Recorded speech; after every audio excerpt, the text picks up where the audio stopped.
Sa mga naghahanap dyan ng Yamaha Mio Gear, ito meron silang available dito na matte white. Alright, so sa presyo na ito mga boss, nasa 51,750. So sa monthly na ito is nasa 2,855. Tapos rebated na rin siya ng 500 pesos kapag updated kayo magbayad. Kaya mas maganda, mas maaga, updated kayo magbayad. At huwag kayo magpapalit para hindi rin kayo ma-penalty, no? Sayang din mga boss. O ito, sa Odo na ito, sa Odo niya is nasa 30,000 mga boss. Tapos sa appearance naman niya pagdating sa fairings, okay na okay pa. Seats niya stock pa. All stock pa siya mga boss. At tapos mirror niya na dito pa. Grab bar na dito pa. So dito sa harapan, sa headlight niya, napakaganda pa ng lens. Wala pang basag. Front fender, all goods pa sa gulong niya. Makapal pa. Kasing kapal pa na mukha ng chismosang kapitbahay nyo. Alright, so yan, sa mga naghahanap din ng Yamaha Mio Gear, check nyo na lang dito.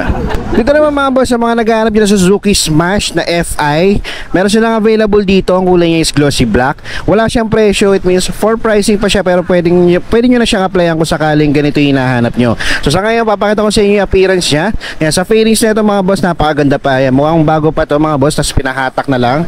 Yan, so sa Odo nito, yan o, 7,000 pa lang yung tinatakbo niya. Tapos kompleto pa siya, nandito pa yung mirror.